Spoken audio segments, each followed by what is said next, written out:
Gopi Jan Vallabh Girivar Jai Gopi Jan Girivar Jai Gopi Jan Vallabh Girivar Jai Gopi Jan Girivar यशोदनंदन Vraj Jan यशोदनंदन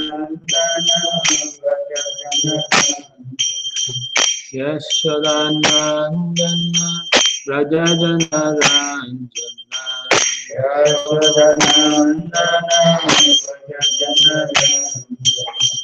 Yamuna Tirah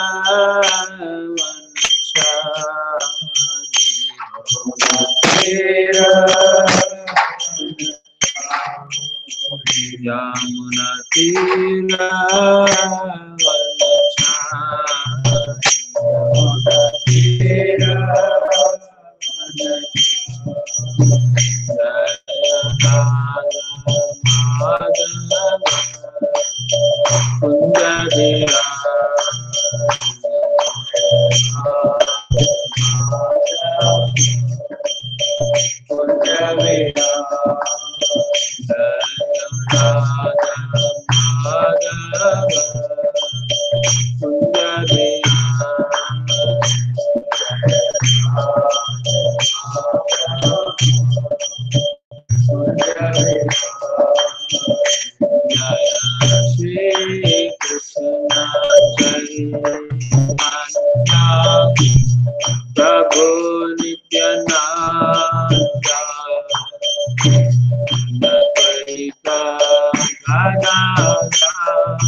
Hare Krishna, Krishna Krishna Krishna, Hare Hare, Hare Rama, Rama Rama, Hare Hare.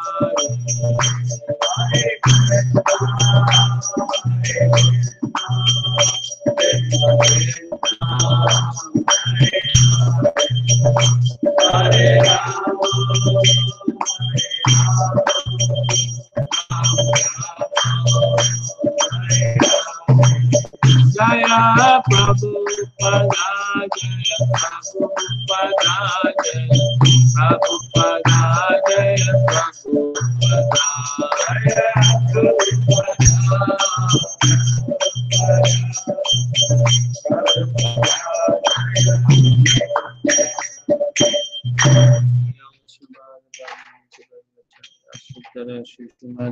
Grace, Sri Bhakti Swami Srila Prabhupada ki Yantra Srimad Bhagavatam ki Jai Gaur Premanandi. All glories to the assembled Lord, Hare Krishna. All glories to the assembled Lord, Hare Krishna. All glories to the assembled Lord, all glories to Shri Guru and Gauranga. All glories to Srila Prabhupada. Namo Vishnu Padaya Krishna Prasad Shri Tamal Krishna Vaswanti Namani. Namo Vishnu Padaya Krishna Prasad Shri Bhakti Vedanta Swanti Namani. Namaste Saraswate Deve Gauravan Prachati Viseshushani Pasyata Adesitaya. Om Namo Bhagavate Vasudevaya. Om Namo Bhagavate Vasudevaya. Om Namo Bhagavate Vasudevaya. Om Namo Bhagavate Vasudevaya. Om Namo Bhagavate Vasudevaya. Om Namo Bhagavate Vasudevaya. Narayanam Namaskritya. Narayanam Namaskritya. Naram Jeva Narottamam. Devim Saraswatim Vyasam. Devim Saraswatim Vyasam. Tato Jayamudiraye. Nastra Praishu Abhadreshu. Nityam Bhagavata Sevaya. Bhagavate Uttama Shloke. Bhaktir Bhavati Naistiki. Reading from Srimad Bhagavatam, Canto 3, Canto 3, Status Quo, Chapter 17, Victory of Hiranyaksha over all the directions of the universe. Text 1. Maitreya Uvacha Nishamya Atmabhuva Gitam Karanam Sankaya Ujjitaha Ataha Sarve Nyavartanta Tridivaya Diva Okashaha Maitreya Vacha Nishamyatma Bhuvagitam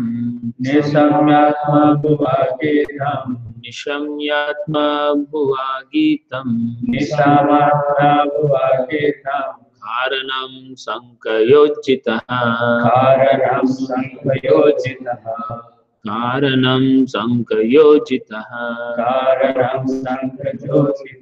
Tatha sarve nyavartanta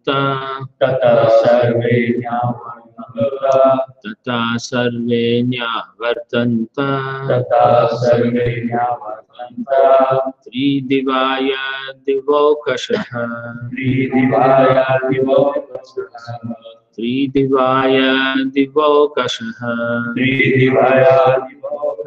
Maitreya Vacha Nisamyatma bhuvagitam Nisamyatma bhuvagitam Dharanam sankayojitaha Dharanam sankayojitaha Tata Venyavartanta Tata sarvenyavantata Vidivaya divokashaha Tridivaya divokasah Maitreya vacha Maitreya vacha Nisamyatma bhuvagitam Nishamyatma bhuvagitam Dharanam sankayojitaha Karanam sankayositaha Tata sarve vartanta Tata sarvenya vartanta Tridivya divokasah Tridivaya divokashaha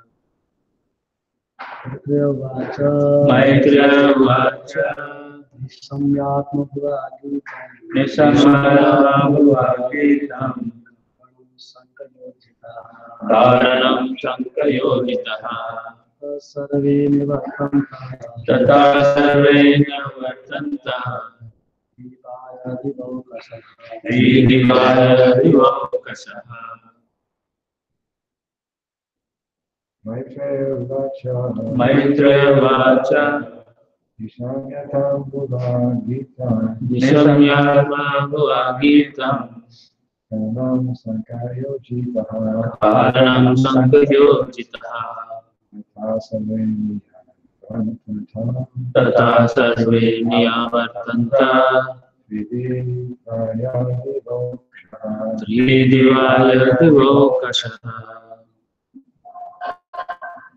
Maitreya Maitreya the sage Maitreya Vacha say Nishamya upon hearing Atma Bhuva by Brahma Gitam explanation Karanam the cause Sankaya from fear Ujjitaha free Tata then Sarve all Nyavartanta return Tridivaya to the heavenly planet Diva Okashaha the demigods who inhabit the higher planets. Translation and purport by His Divine Grace A.C. Bhaktivedanta Swami Srila Prabhupada. Srila Prabhupada ki jai. Translation. Sri Maitreya said, the demigods, the inhabitants of the higher planets, were freed from all fear upon hearing the cause of the darkness explained by Brahma, who was born from Vishnu. Thus they all returned to their respective planets. Please repeat. Sri Maitreya said, the demigods, the inhabitants of the higher planets, were freed from all fear upon hearing the cause of the darkness explained by Brahma, who was born from Vishnu. Thus they all returned to their respective planets. Purport. The demigods, who are denizens of higher planets, are also very much afraid of incidents such as the universe's becoming dark, and so they consulted Brahma. This indicates that the quality of fear exists for every living entity in the material world. The four principal activities of material existence are eating, sleeping, fearing, and mating. The fear element exists also in the demigods. On every planet, even in the higher planetary systems, including the moon and the sun, as well as on this earth, the same principles of animal life exist. Otherwise, why are the demigods also afraid of the darkness? The difference between the demigods and ordinary human beings is that the demigods approach authority, whereas the inhabitants of this earth defy authority. If people would only approach the authority then every adverse condition in this universe could be rectified. Arjuna was also disturbed on the battlefield of Kurukshetra, but he approached the authority, Krishna, and his problem was solved. The conclusive instruction of this incident is that we may be disturbed by some material condition, but if we approach the authority, who can actually explain the matter, then our problem is solved. The demigods approached Brahma for the meaning of the disturbance, and after hearing from him, they were satisfied and returned home peaceful. Amagyanatimirandasya jananjana shalakaya chakshuzamilitam yena tasmai Shri Guruve namaha. Mugam karati vachim bangum nagayate kirim yatkripātam vande Shri Gurum Dinatāram. Paramanandamadam Shri Chaitanya Ishvara Shri Krishna Chaitanya Nityananda Saurabhava Vadadeva Pushpante Chitra Sandho Tamanta. Alright, so in this particular chapter, it's primarily going to cover about Hiranyaksha's plans to defeat the Supreme Lord. That's the main thing. So he goes around looking for fight with everyone. And finally he comes to the Lord of the ocean, Varuna, or water, and then he says, I want to fight with you. But he gives him an excuse saying, I'm an old man, I can't fight. The best person for you to fight is Vishnu. So he says, go look for him. That's the main gist of it. Here is a transition from the previous chapter, where Lord Brahma explained to the demigods as to the situation as to why the entire universe is now been covered in darkness. And after hearing from Brahma, the demigods now feel better. They were afraid. So Srila Prabhupada indicates in the purport that every living entity in this material world is in fear. Every living entity. It's not just only one or two persons. Every living entity. Of course, we are talking about those who are conditioned living entities. We're not talking about devotees of Krishna. It's a different matter altogether. The reason for the fear is the identification of the material body or the illusion. The living entity, Jivatma, is actually eternally existing. But when he comes into this material world, he is conditioned. And he then has to go through the cycle of birth, death, old age, and disease.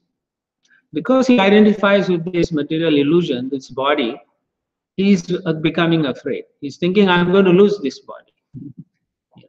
And therefore the fear element comes in. And this fear element comes in different ways also. Just like if you are in an office environment, you're working, and then you may be in charge of a certain project, and then your boss says, I want to split your project into two. Immediately you get afraid. Say, oh, somebody else is going to take my project. So that fear element comes up. Or if you come for prasadam and then there's nobody there, you made a plate, and then there was 2 samosas left, you put it on your plate, you were about to sit, and then someone else comes in. And then you're thinking, oh no, he or she may want the samosa. So that's another fear element. So this kind of fear is there in this material world. We cannot run away from it. As long as we identifying for selfishly, identifying with this material body which is temporary, that fear is always going to be. Bhayam dvitiya binne veshataha syat. That means fear caused by absorption in illusory energy. There is no doubt about it. And in the 16th chapter, Krishna talks about these divine qualities, transcendental divine qualities. In the first 3 verses in the Bhagavad Gita, 16th chapter. The very first quality he says is abhaya, of fearlessness.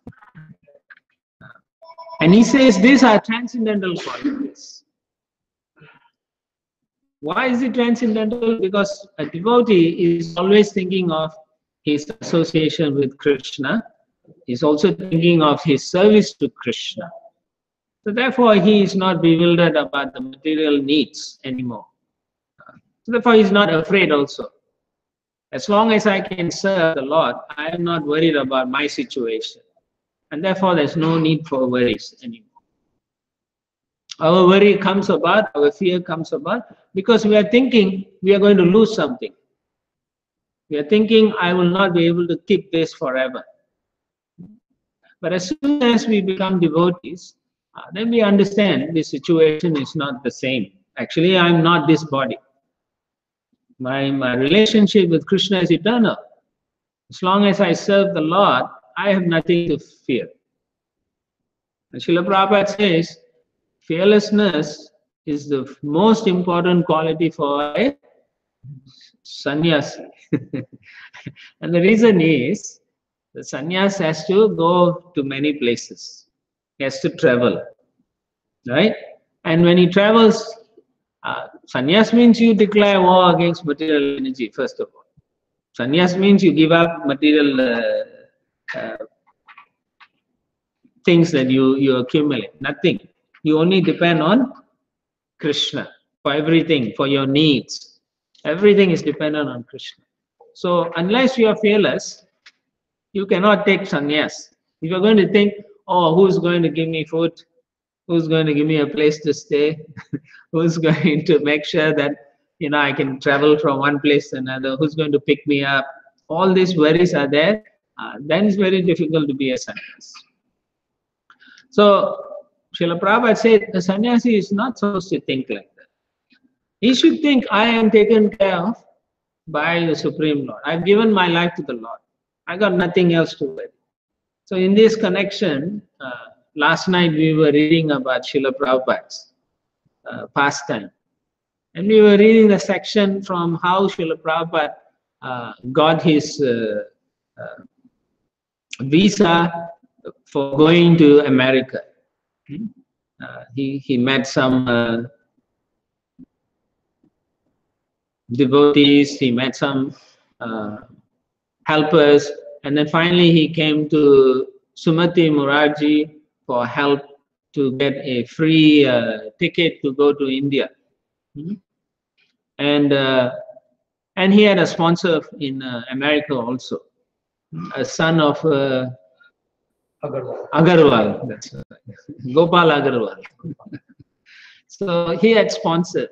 And it seems that Gopal Agarwal has sponsored so many people, but usually nobody goes to America. But this is the very first time Srila Prabhupada has decided to go, because he had so much faith in his spiritual master that the mission that his spiritual master wanted must be executed. And it is for the welfare of the world as well as for the benefit of himself also, to please his spiritual master. So Prabhupada was all alone. He printed the books on his own. He traveled in the Jaladuta on his own. He went to America on his own. He was almost 70 years old. If you think of ourselves, we are so afraid to travel when we are old.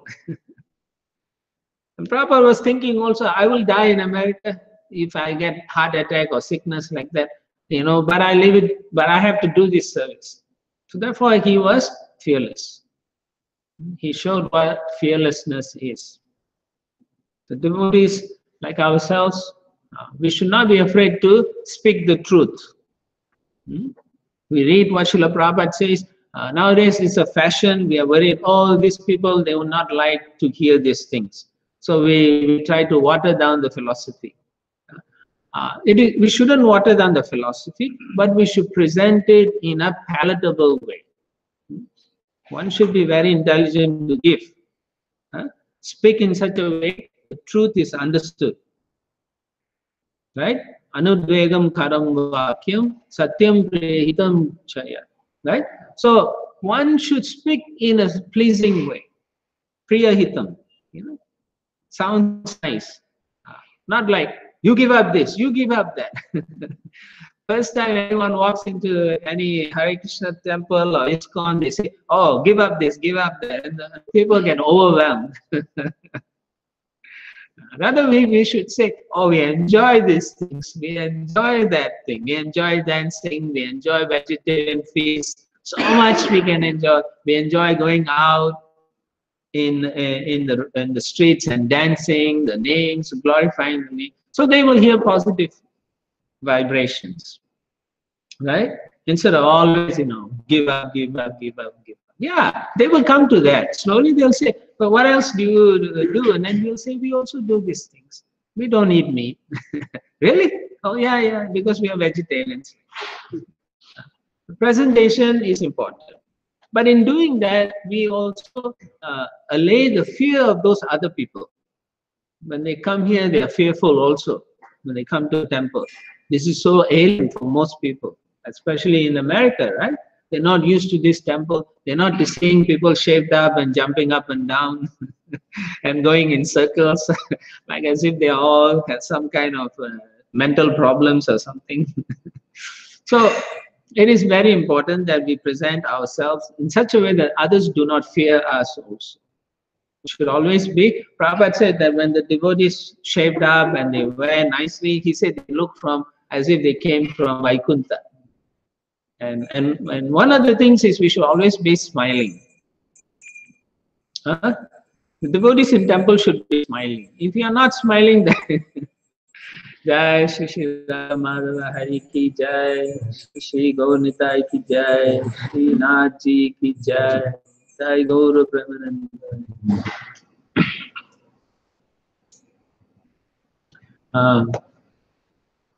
Right? People shouldn't get frightened of us. And devotees should always be happy. We took up this process because it's the most wonderful process. Therefore, we should be joyful. When we practice it, it should give you happiness. Susukam kartum avyayam. Right? And it is pratyakshaavagamam dharmyam. You can see it yourself, how happy you can be. Right? When you cook for the deities, when you do arati, you feel happiness. So you can feel it, it's tangible. But when you're not associating with the Supreme Lord, then you are covered in illusion. And this illusory energy is very frightening. Very frightening because it bewilders us completely. When it bewilders us, we do not know where we stand in our life. Is this right or is this right? Is this wrong or is that wrong? So we are confused in our lives. We cannot make proper decisions when we are bewildered. And when we are bewildered, we do not know where to find the answers also. Generally, we do not know. When we are bewildered, we depend on our senses, our mind and intelligence. We're thinking, wow, how to come to these solutions. But that is not the situation. In the process of the Vedic culture, we are trained to depend on higher authorities through scriptures and through different saints and sages like that. So that cultivation of knowledge is therefore pure in that sense. But if we are going to cultivate this knowledge through our senses, then it becomes contaminated because we do not know how to approach life situation. So Prabhupada in the purport says, just like Arjuna in the battlefield, he was bewildered. He saw the situation, he has to kill his own family members. It's a terrible situation. Huh? Anyone wants to make such a decision? Nobody wants to make such a decision. Who to kill? Who will I kill first? Right? Will it be my cousins? Will it be my grandfather? Who am I going to kill? So he got overwhelmed. Obviously, Krishna had a part to play with that also, but the situation is same for all of us. We get overwhelmed. We get bewildered. But who did he turn to? He turned to the Supreme Personality of Godhead. So in the same way, when we are bewildered in our day-to-day activities, we should consult someone who is Krishna conscious. We should consult the scriptures. We should speak to the Supreme Lord. We should come to the deities and say, help me. We should come to, finally, the authorities. The authorities, generally people think authorities means, they're going to take advantage of you. That's a common understanding. But Krishna consciousness, particularly in Krishna consciousness, the authorities are not like that. They shouldn't be like that. If they are, then they are not authorities. Then there's no difference between them and some business person trying to make profit off you. The qualities of an authority is out of compassion. They want to help the person. Out of compassion, to elevate the consciousness of the person seeking their shelter, so that they can make good decisions. Sometimes we cannot make a decision because we are very, very, very much in delusion. And even if someone gives good advice, we cannot take the good advice because we have not come to the level of qualification to listen, to take shelter of authorities. So again, it comes down to the cultivation or the culture. So in ISKCON, we have this culture of helping people to understand that there is authorities, and authorities are supposed to help those who need such guidance and so on when they are being there. And the authorities themselves should be truthful, and they should also be compassionate and loving, in that they want to see the benefit of those other people. It's not just because I am an authority, I'm going to take full advantage of all of you to serve me. That is not the situation. In the way Srila Prabhupada set up is authorities guide everyone to serve the Supreme Lord, either at the temple or to serve the Supreme Lord through service to other living entities, by bringing them to Krishna, and that is also service. By going out and preaching, by going out and doing Harinam, by going out and doing book distribution, guiding people to understand the goals of life. When we know all this in proper perspective, then there's nothing to fear. Right? Otherwise, people are fearful. Mostly they're fearful they're going to die and not enjoy this and that. But after a certain age, you really can't enjoy anything. Or if you get some disease or sickness, your enjoyment is finished. Right? If you cannot walk, you need a stick. That's it. Where is the enjoyment? If you have some, as you get old, some people lose the ability to smell. They cannot smell the flowers. And then even if you cook a very nice prasadam, they cannot taste because all senses are dead or dull. So they can only imagine. So then they become fearful. Oh, I'm leaving, I'm going to lose all these things. But if you have this knowledge, Krishna consciousness, I know this body, and this is part of old age, then immediately you're not worried. You're thinking, it's time for me to change the body. But why do I need to change the body? I want to go back to the spiritual world. So we think differently. So devotees should be thinking of going back to Godhead. Then they will never be fearful. But if the devotees are thinking how many houses I can buy, which property I will go and make, I get this property, or I'll build 6 stories, I will and rent out and I'll become a millionaire. By the time you become millionaire, you're almost dead. Right? Everyone thinks they're going to be so successful. And this is an illusion. For you to be successful, someone must be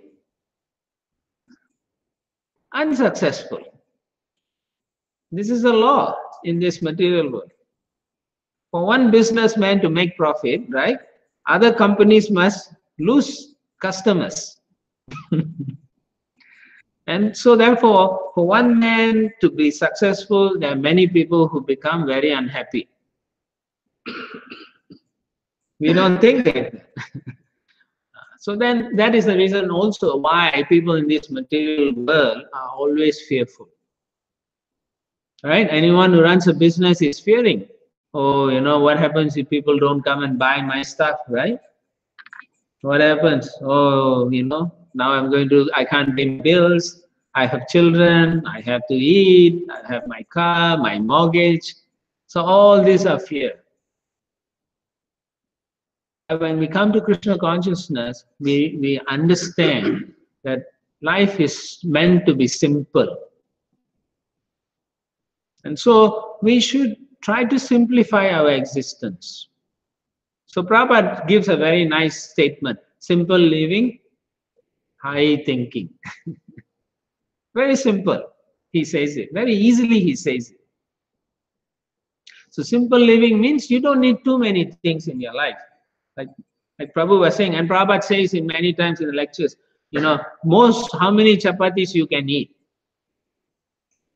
Right? 4 maximum. As you get old, even if you're a young boy also, you won't eat more than 4 or 5.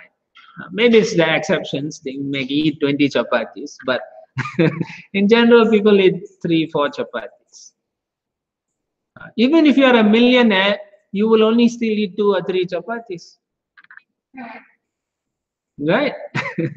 So this understanding must be there. It doesn't matter how much money you have. You cannot eat more than what your stomach will allow you to eat. It is therefore important to understand at that level what is fear. What am I fearful of, actually? I'm only fearful because I have no connection with Krishna. When I know the goal of life, then all fear goes away. So the Prabhupada says, just like when you come in front of the deities, you clap, right? And sing. He says, just like when you go in front of some birds or pigeons, when they eat, you clap, they fly away. So he says, all your nonsense will fly away when you come to Krishna. And every bird that flies away. So when we serve Krishna, all our fears will go away.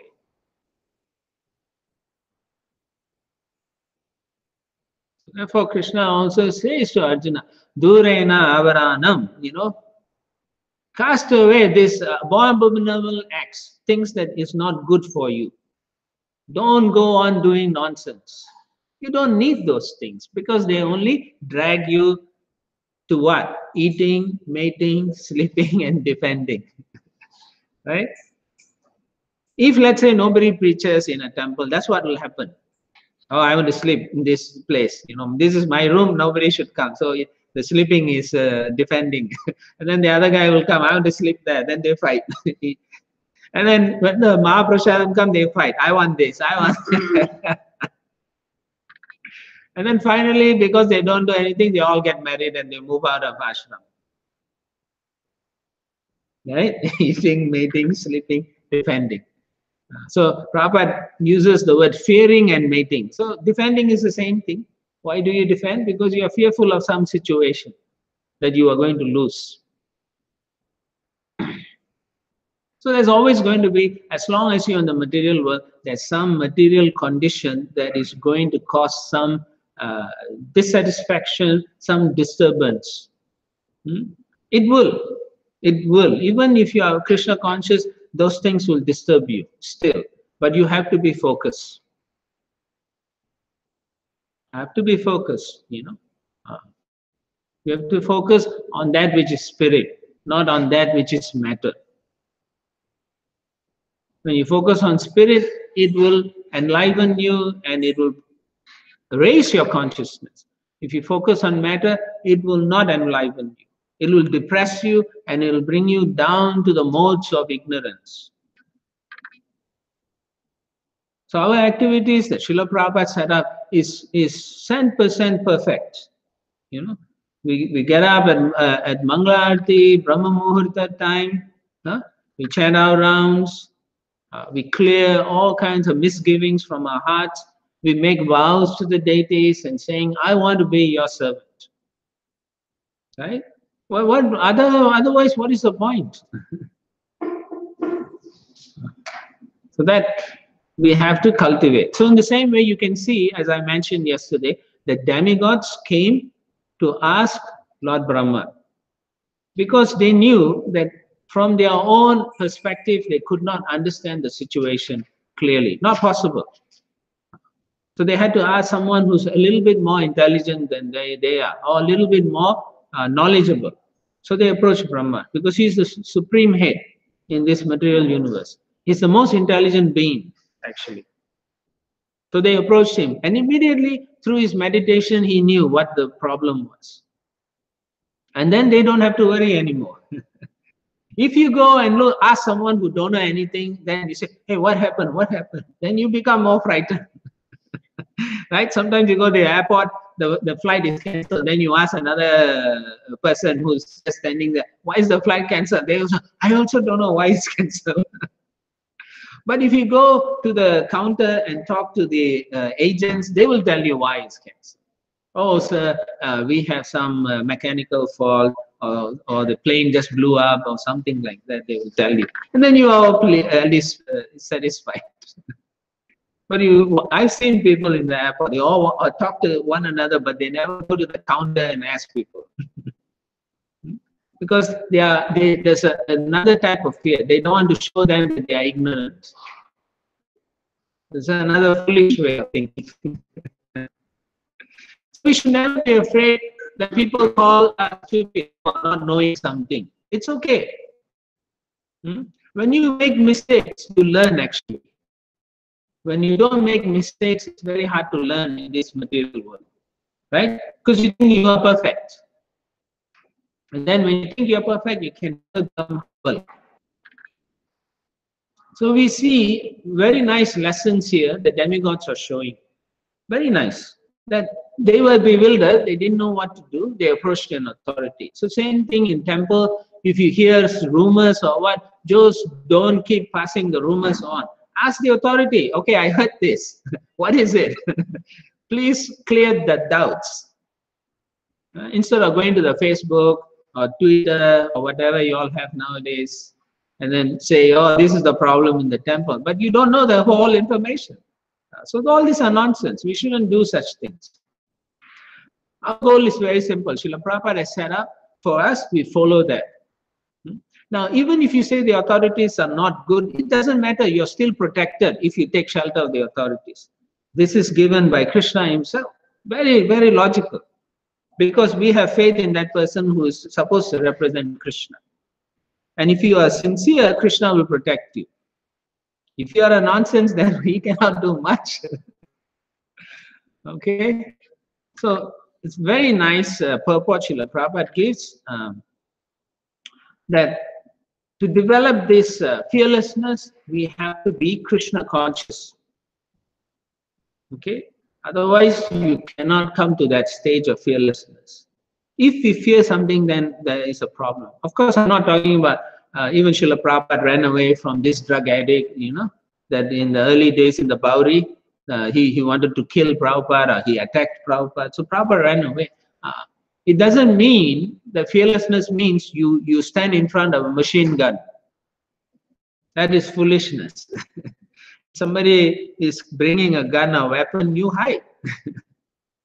Okay, it has to be very practical. We are talking about things that you can move on and ask people questions, ask the authorities, help me out. I am in a fix, like that. So after hearing, they became satisfied and they went home. Prabhupada says peacefully. So similarly, we all can attain this peace. Right?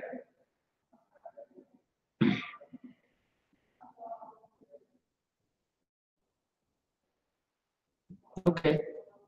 Without peace, you can't do nothing.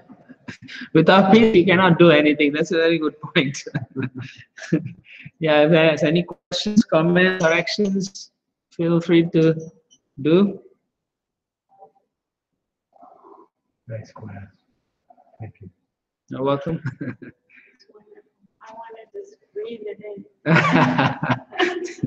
No, you're good listeners. Thank you very much for allowing me to give class. Tonight, myself and Shamsundar Prabhu will be also speaking at the Sunday feast class. Today is our last day here, so we thank all of you for your kindness you all showed us. Hopefully, we'll come back not too long. And, okay, so if there's no questions, Grantara Srimad Bhagavatam ki, Srila Prabhupada ki, Gaura Premanandi, Hari Hari Bo. Perfect.